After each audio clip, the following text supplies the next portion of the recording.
How do I want to be remembered? How do I want to be remembered? Shamsa Shamsi. Thank you.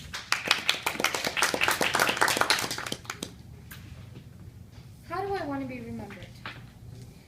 Look at the person beside you. Can you remember your first impression of them? They say it takes only 7 seconds for us to form a first impression of someone. 7 seconds? No wonder we're always under stress of how we look, what we're saying, what we're doing, because we're always trying to impress one another in those first 7 seconds to get that approval and to be liked by one another. This made me ponder, is it that we're supposed to live life for those 7 seconds that we run into other people?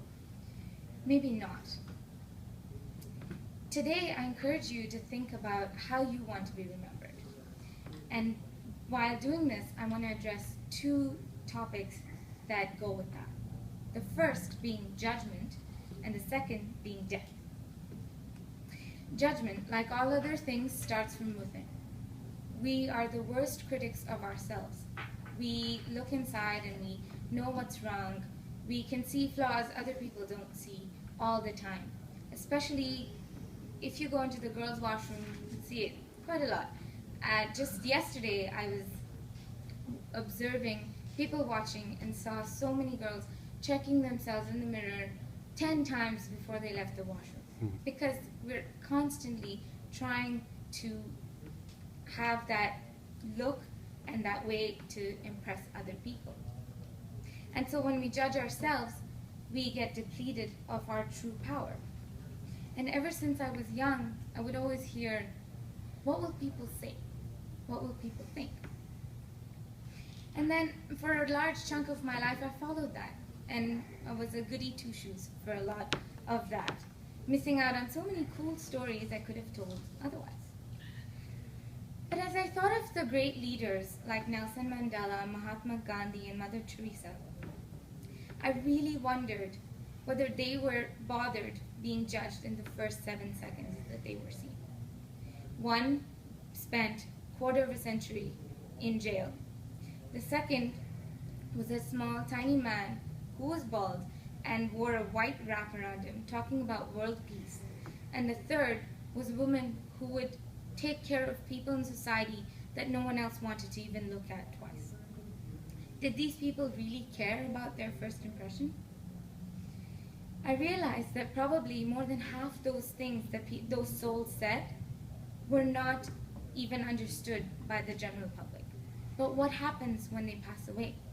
What legacy do they leave behind? It's only when these crazy people pass away do we really see and honor them and respect their difference of opinions, the way they change the world through their thoughts. Which brings me to my second point, death. Losing loved ones can be one of the hardest things we go through. This week, we lost an incredible man from this earth, and growing up, he wouldn't know the difference he made in children's lives by being Mrs. Doubtfire. But he had something that was just true genuineness. He was funny and he was himself. And that made me think, is the greatest strength then being yourself?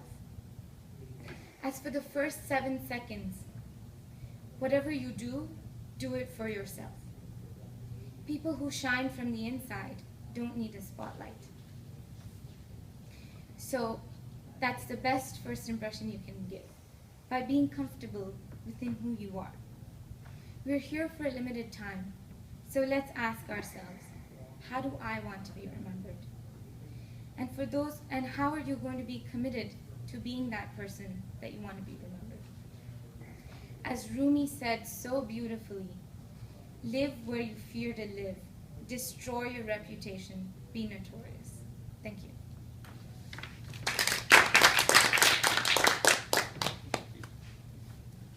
Inglesi, if we can get